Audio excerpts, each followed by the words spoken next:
सुप्रभात। मेरा video lectures में आपका स्वागत है।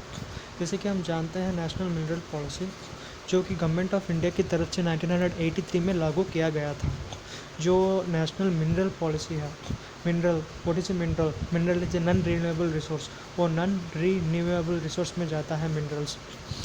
इस गवर्नमेंट की तरफ से कब लागू हुआ था? 1993 में लागू हुआ था। मैं मेरा पेन ले लेता हूँ, आपको एक्सप्लेनेशन करने में मेरे को आपको तकलीफ़ नहीं होगा। कब लागू हुआ था? 1993 में लागू हुआ था।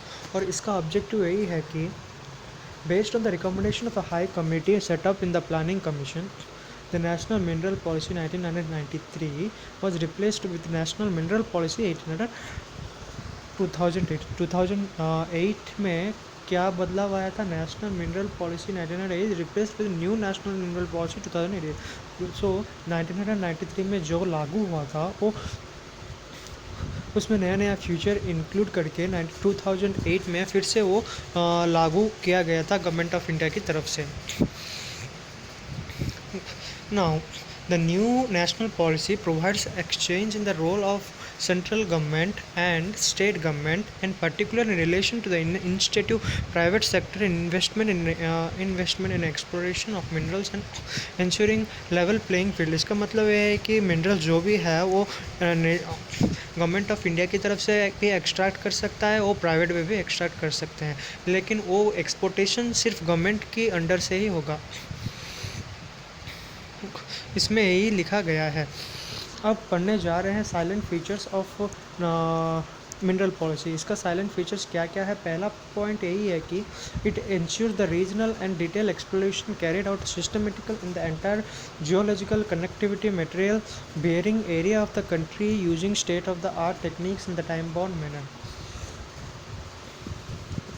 इसका मतलब ये है कि जो कि मिनरल पॉलिसी है वो सारा लागू किया गया था गवर्नमेंट ऑफ इंडिया की तरफ से, और geologically conductivity material bearing area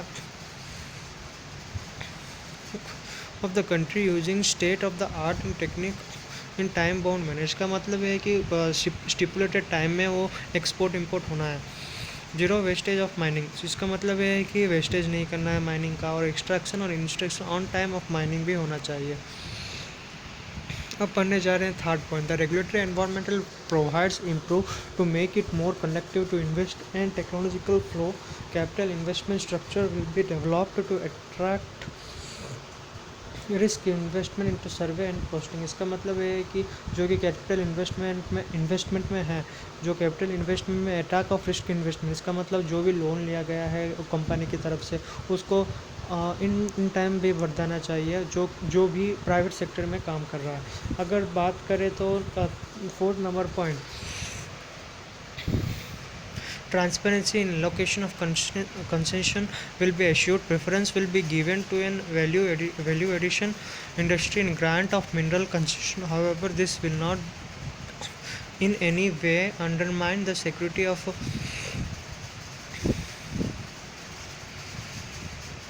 टीनेचर to a hold of a consumer. इसका मतलब है कि जो कि ट्रांसपेरेंसी ऑफ रेफरेंस है उसका मिनरल की तरफ से क्या क्या योगदान है वही इसमें दर्ज किया गया है। अगर फिफ्थ नंबर पॉइंट देखें तो the development of a proper inventory of resources.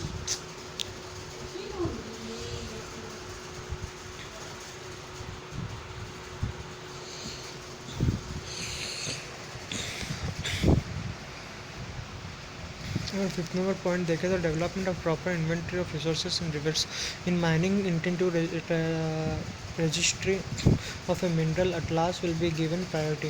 Enforcement of mining plan for adaptation of proper mining method and optimum utilization of mineral and framework to sustainable development। इसका मतलब है कि सारा important है, जो भी इम्पोर्टेंट है उसमें नोट किया गया है। इसमें जो कि बहुत ज़्यादा पॉइंट्स में लिखा गया है वो भी इम्पोर्टेंट है। सो आप देख सकते हैं एक एक पॉइंट इन डिटेल, आपको एक्सप्लेनेशन इन डिटेल कर रहा हूँ, सो कोई तकलीफ भी नहीं होगा उसको ग्रेस अप करने में। तो innovative structure will B devised for developing and financing the infrastructure need of the mining sector. इसका मतलब है कि इंफ्रास्ट्रक्चर में जो भी लागू किया गया है, इंफ्रास्ट्रक्चर में जो भी इम्प्रूवमेंट किया गया है इसमें दर्ज किया गया है private sector and public sector में। धन्यवाद।